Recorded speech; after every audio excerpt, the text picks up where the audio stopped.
Hello and welcome back to the channel. Today we are going to be talking about 0% finance. It's a detailed subject that can wind me up and send me off the clock when it comes down to 0% finance, and we're going to get into it straight after this little intro.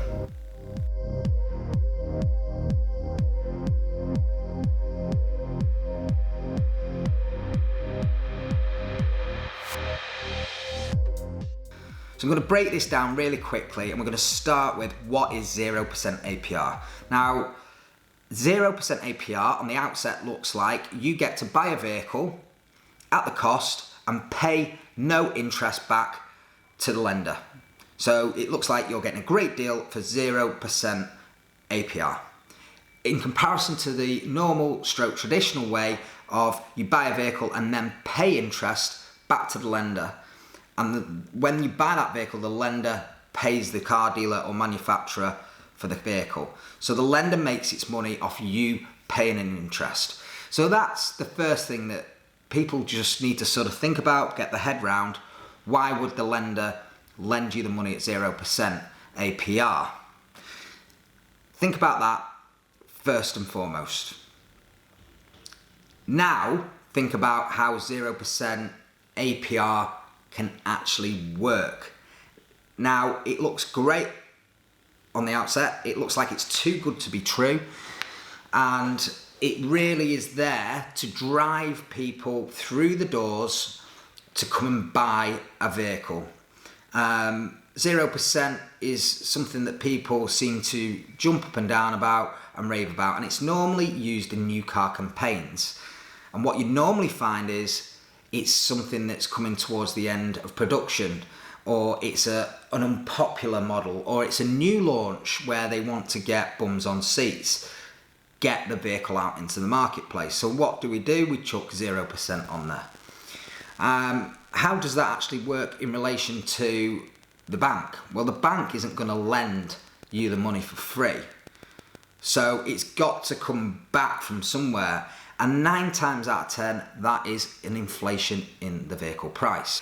Look at that price, look at what it would be to get a loan against it with an interest, and quite often your loan repayment, if you've got good credit, is going to be lower than taking the option of 0% finance with the inflated price with the vehicle. That is the top and bottom of it. The other thing that we need to really cover, the third thing, and one of the biggest things, is negative equity with finance.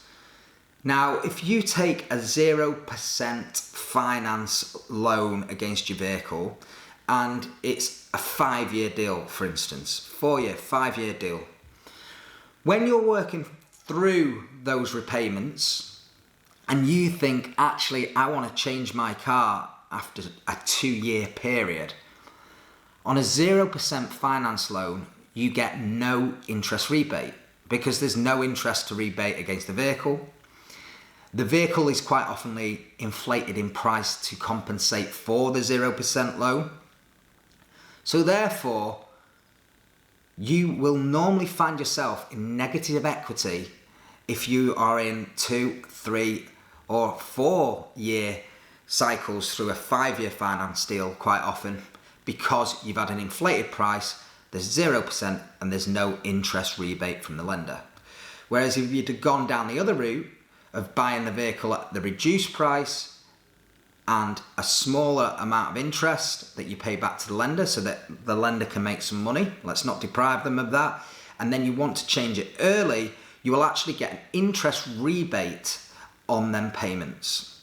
Therefore, your negative equity situation is a lot less likely to happen, especially if you're getting into years 3 and 4 of a 5-year hire purchase agreement, for instance. It's important that you look at the small print when you buy a car on 0% and look at every single option. A lot of people will go for 0% finance because it looks affordable on a newer or higher price ticket purchase. The reality of the situation is you need to, being honest, consider something that is not so expensive if that's the reason that you're going to go and buy that vehicle. Consider buying something at the right price with an interest rate that's reasonable for your credit circumstances, and leave yourself in a good position where you're not over-committed with your payment. It just doesn't work in most instances.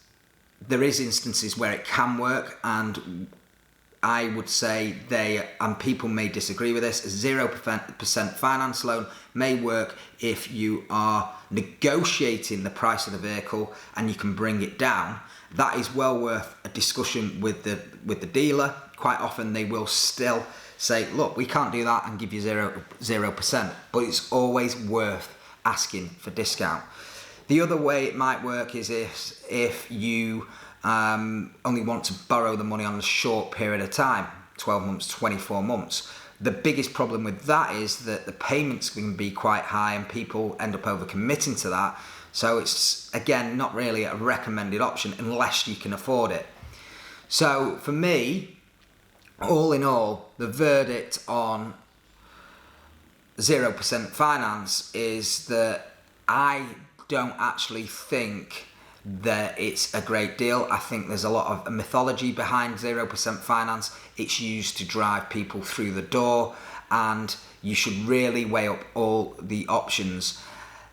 It works in some instances, but not in most for me, and I think you can get a better deal even if it's on a new car if you look at other options and what other lenders have got to offer with paying interest, because you save at the top end.